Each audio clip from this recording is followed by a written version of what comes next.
So first of all, let me assert my firm belief that the only thing we have to fear is fear itself.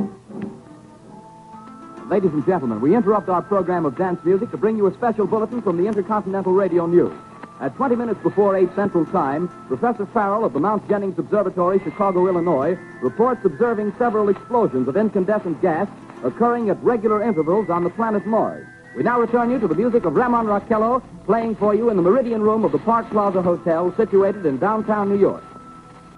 October 30th, 8 p.m. Orson Welles delivered a startling radio broadcast. Those who missed the introduction were confused and were shocked hearing, "I can give you no authoritative information, either as to their nature, their origin, or their purposes here on Earth, of their destructive instrument that I shall refer to as a heat ray." Although this may have seemed to be a frightening alien invasion, it was actually an excerpt from H.G. Wells' War of the Worlds. The damage was done. Cars packed highways. People feared turning on their lights so they'd be seen. People hid in shelters. It was hysteria. Hysteria is a society fearing a potential danger, and it spreads by rumors and false information. It can cripple a society, give a leader unprecedented power, can be started by an event, propaganda, and authority figures. The only way to stop hysteria is becoming well-informed and thinking logically.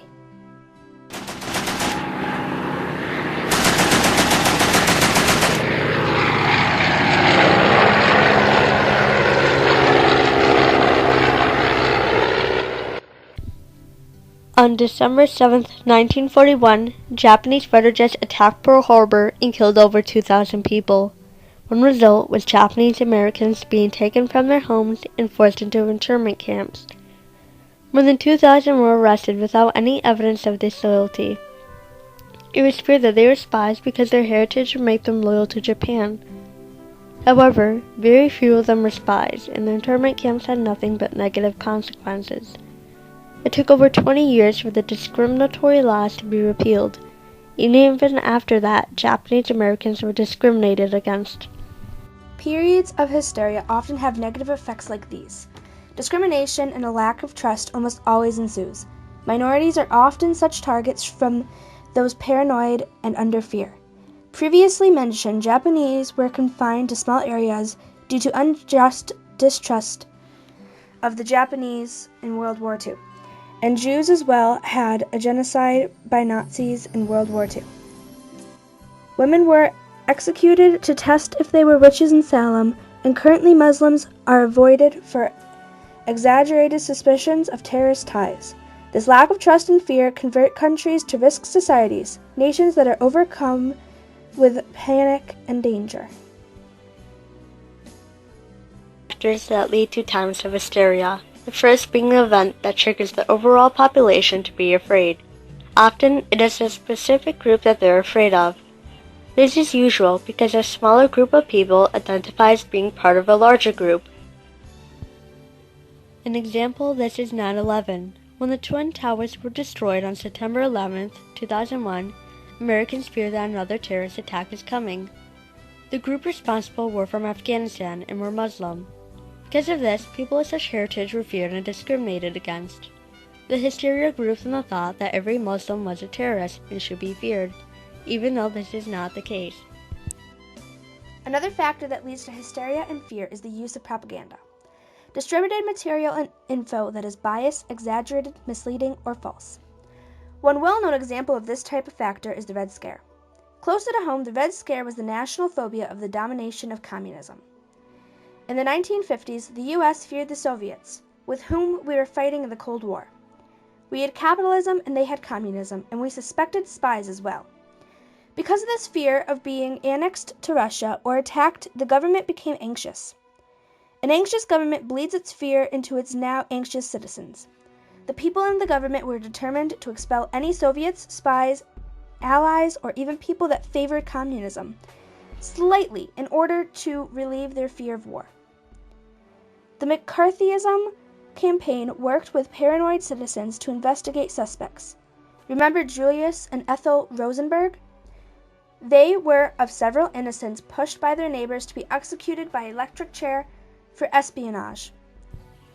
The Nazi Party also utilized propaganda. This political power rose in 1920 and was succeeded by the eventual totalitarian leader Adolf Hitler. They wanted to return Germany to its history and prosperity. Devastated by the economical tragedy brought upon the German people from the Treaty of Versailles, it became easy to blame others for the fear born from the struggle to live. Jews and blacks were all such targets. The propaganda consisted of posters of these people as caricatures, with unappealing and horrendous features.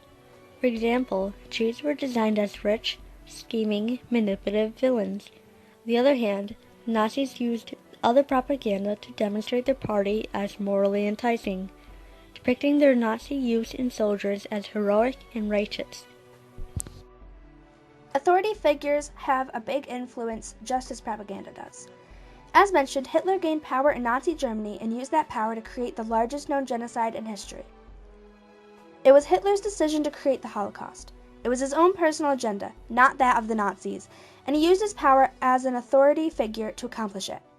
Hitler exploited the German people's fear of Germany in ruins as a means of eradicating the Jewish population in Germany. Another leader with his own agenda was Stalin. He was paranoid about the Soviet Union being taken over by foreign powers. He felt that the country was behind the rest of the world, and that it would take them 10 years to catch up. There was disloyalty in the government that made Stalin question how to make the country strong. His final solution was to purge the country of the people that made it vulnerable, including anyone with views different from his own. He created hysteria amongst the people of the Soviet Union by talking about traitors and spies. He said that anyone could be a weapon against them, and that the only way to protect the country is to turn the people into him and have them killed. Because of this, people turned against their own friends and family, turning in people with views different from that of their leaders.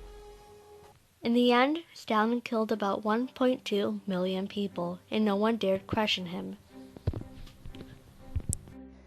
When leaders exploit fear, they enact policies that will create chaos. When Hitler and Stalin came into power, each created policies that made citizens distrust each other. They all searched for traitors amongst themselves and turned against their friends and family. It created chaos and hysteria. Such policies as Russification, in which non-Russian communities were purged in an attempt to make Russia strong and pure. This policy led to towns being destroyed for no other reason than being different from other Russian towns. The Cold War was in the 1950s and was a conflict between the Soviet Union and the U.S. It consisted of both nations having nuclear weapons and neither wanting to use them, but also wanting to prove their strength. There are several situations in which they indirectly fought each other. This led to fear and hysteria in both nations. There were drills to prepare for a possible attack.